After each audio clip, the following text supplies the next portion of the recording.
धर्म के बिना विज्ञान लंगड़ा है और विज्ञान के बिना धर्म अंधा है। आइंस्टाइन का ये कथन दुनिया भर के तमाम धार्मिक गिरोहों के लिए अमृत वाक्य बन चुका है। आइंस्टाइन के इस अधूरे वाक्य के आधार पर सभी धार्मिक गिरोह दावा करते हैं कि बड़े बड़े वैज्ञानिक भी धर्म और ईश्वर की सत्ता को स्वीकार करते हैं। इन महान वैज्ञानिकों के बारे में ये लोग ऐसे ऐसे झूठे दावे करते हैं जिन्हें पढ़कर पढ़े लिखे लोग भी भ्रमित हो जाते हैं। ऐसे ही हजारों झूठे दावों में एक दावा ये भी है कि सभी बड़े वैज्ञानिकों ने ईश्वरीय सत्ता को स्वीकार किया है, यानी सभी बड़े वैज्ञानिक आस्तिक थे। इसी क्रम में ये लोग आइंस्टाइन के साथ Galileo, Copernicus, Newton, Darwin, Stephen Hawkins तक को अपनी थोथी धार्मिक मानसिकता का हिस्सा बनाकर विज्ञान को धर्म का गुलाम बनाने की कोशिश करते हैं, जबकि ऐसा बिल्कुल नहीं है। क्योंकि जिन बड़े बड़े वैज्ञानिकों को आस्तिकता की परिधि में फिट करने की कोशिश की जाती है वे सभी लोग विशुद्ध तौर पर नास्तिक ही थे। इन महान वैज्ञानिकों के धार्मिक विचार क्या थे, इस विषय पर बात करने से पहले हमें नास्तिकता के इतिहास को समझना होगा। नास्तिकता ईश्वर के अस्तित्व का विरोध भर नहीं है, बल्कि हर युग में नास्तिकता की अवधारणा अलग अलग रही है। पाणिनि ने अपने सूत्र में नास्तिकता की जो परिभाषा दी है उसके अनुसार अस्ति नास्ति दिष्टम मति,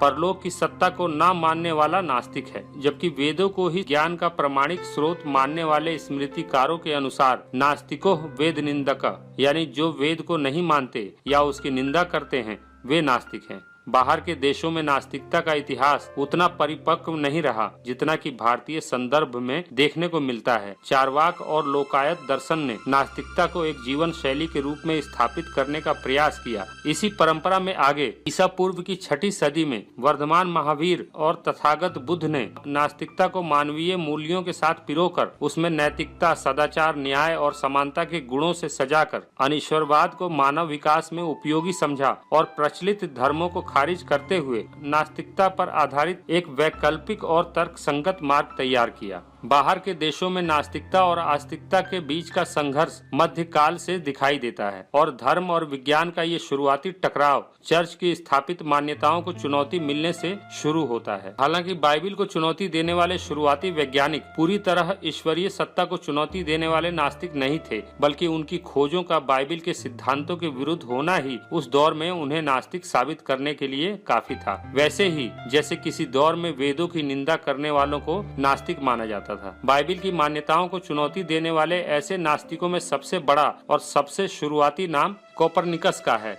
कोपरनिकस के शोधों से भी बाइबिल की मान्यताओं को चुनौती मिली तो उन्हें भी धर्म विरोधी घोषित कर देश से निकल जाने की सजा मिली। जियोर्दानो ब्रूनो को बाइबिल और चर्च की अवहेलना की ऐसी घोर सजा दी गई जिससे कि और कोई बाइबिल के विरुद्ध ना जा सके। उन्हें जिंदा जला दिया गया। लेकिन सत्य का दम घोटने की चर्च की मानसिकता को चुनौती देने वाले महान दार्शनिक, वैज्ञानिक और शोधकर्ता डरे नहीं, आगे बढ़ते चले गए। जियोर्दानो ब्रूनो के हश्र के बाद बहुत से वैज्ञानिकों ने बीच का रास्ता निकाला। वे खुले तौर पर नास्तिकता की अभिव्यक्ति से बचते रहे और कई बार उन्होंने खुद को आस्तिकता के करीब दिखाने की कोशिश भी की। इसलिए कई वैज्ञानिकों की बातों में विरोधाभास देखने को मिलता है। बहुत से वैज्ञानिक खुले तौर पर बाइबिल की बखिया उधेड़ने से बचते रहे, फिर भी उनके प्रयोगात्मक कार्यों से चर्च की सत्ता को चुनौती मिलती रही। गैलीलियो गैलीली, जिन्होंने अपनी दूरबीन के प्रयोगों से बाइबिल की इस अवधारणा को खारिज कर दिया था कि पृथ्वी ब्रह्मांड का केंद्र है, और इस अपराध के लिए उन्हें कारावास की सजा मिली।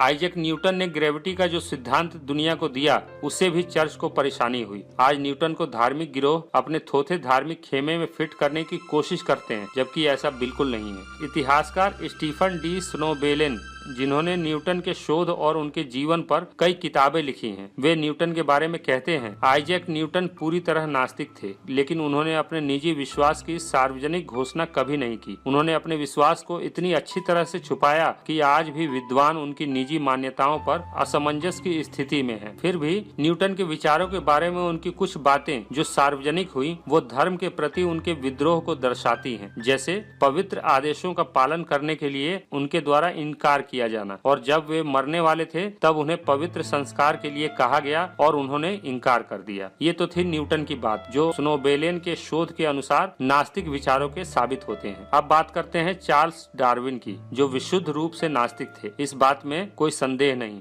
फिर भी उनके कुछ शुरुआती विचारों से उन्हें आस्तिकता के पैमाने में फिट करने की नाजायज कोशिश की जाती है। वैसे धर्म के बारे में खुलकर बोलने से डार्विन पूरी उम्र बचते रहे। इसके बावजूद उनके लिखे कई पत्रों और उनकी कई किताबों में ईसाईयत के प्रति उनके विरोधी विचार साफ नजर आते हैं। अपनी जीवनी में डार्विन ने लिखा था, जिन चमत्कारों का समर्थन ईसाईयत करती है उन पर यकीन करने के लिए किसी भी समझदार आदमी को प्रमाणों की आवश्यकता जरूर महसूस होगी। उस समय का इंसान हमारे मुकाबले कहीं ज्यादा सीधा और अनजान था जब इन चमत्कारों के बारे में बताया गया था। बाइबिल के बारे में डार्विन ने कहा था, इस किताब में लिखे वर्णन और चमत्कारों की कहानियों में भी मुझे विरोधाभास नजर आता है। जैसे जैसे इन विरोधाभासों का प्रभाव मुझ पर बढ़ता गया, ईसाईयत पर से मेरा विश्वास भी उठता चला गया। वक्त के साथ डार्विन जैसे जैसे अपना शोध आगे बढ़ाते गए, धर्म में उनका भरोसा कम होता चला गया। बताया जाता है कि डार्विन ने अपनी बेटी एनी की मौत के बाद पूरी तरह से खुद को अपने शोध कार्यों में झोंक दिया था। इसी दौरान धीरे धीरे बाइबिल और जीसस पर से उनका विश्वास उठता चला गया। 24 नवंबर 1880 को लिखे एक ऐतिहासिक पत्र में उन्होंने लिखा था, मुझे आपको यह बताने में खेद है कि मैं बाइबिल पर भरोसा नहीं करता। यही कारण है कि मुझे जीसस क्राइस्ट के ईश्वर की संतान होने पर भी विश्वास नहीं है। अब बात करते हैं अल्बर्ट आइंस्टाइन की। उनका एक वक्तव्य तमाम धार्मिक गिरोहों के लिए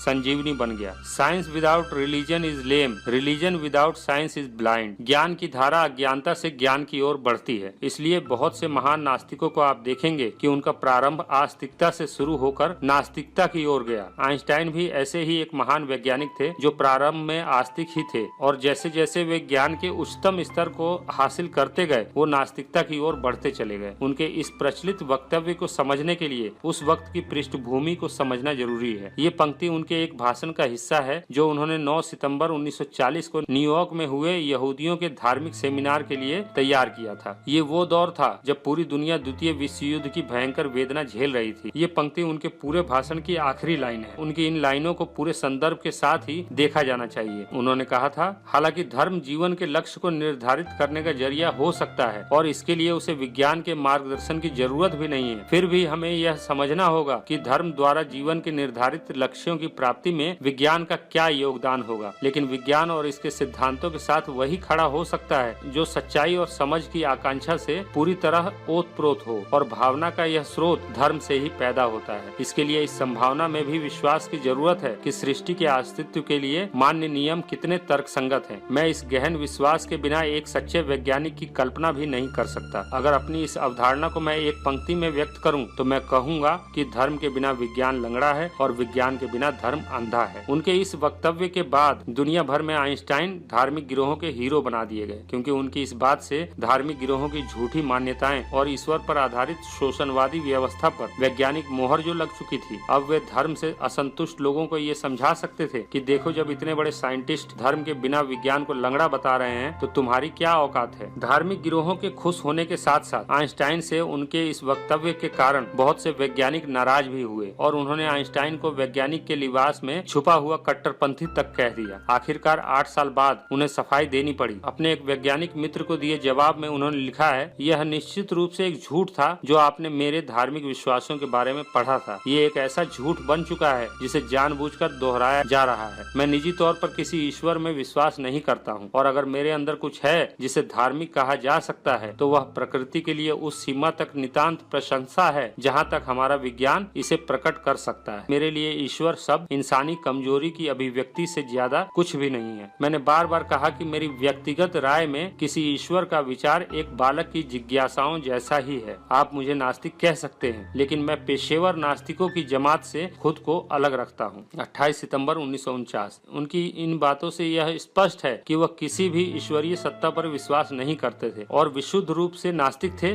और नास्तिक ही मरे। ये है वैज्ञानिकों के आस्तिक होने का सच। ईश्वर और धर्म के विषय में स्पष्ट राय रखने वाले स्टीफन हॉकिंस ने बहुत ही स्पष्टता से ईश्वर और धर्म का खंडन किया है और उन्होंने अपनी इस बात को अपनी किताबों के साथ साथ सार्वजनिक स्थानों पर भी कई बार निर्डरता पूर्वक व्यक्त भी किया है। फिर भी कई धार्मिक गिरोह उन्हें भी अपने घृणित धार्मिक प्रोपेगेंडे में फिट करने की जुगत ढूंढने में लगे हैं और हो सकता है कि वे कामयाब भी हो जाएं, क्योंकि धार्मिक गिरोहों की गिरफ्त में फंसी हमारी शिक्षा व्यवस्था हमें एक जागरूक और तर्कशील मानव बनाने की बजाय धर्म का अंधभक्त बनाती है। इसलिए तथाकथित पढ़े लिखे दिखाई देने वाले लोगों का बौद्धिक लेवल इतना गिरा होता है कि वे धार्मिक बकवासों को भी सत्य मानकर उन्हें आजीवन ढोते हैं। इसी के परिणाम स्वरूप हमारे समाज में इतनी अराजकता, गरीबी, भूख, कुपोषण और भ्रष्टाचार का आलम दिखाई देता है, क्योंकि अंधभक्तों की संख्या वृद्धि से झुंड बनता है, समाज नहीं। ज्ञान, संवेदना और सहयोग की सामूहिक समझ से ही बेहतर समाज का निर्माण हो सकता है, जो मौजूदा धार्मिक व्यवस्था से कदापि संभव नहीं।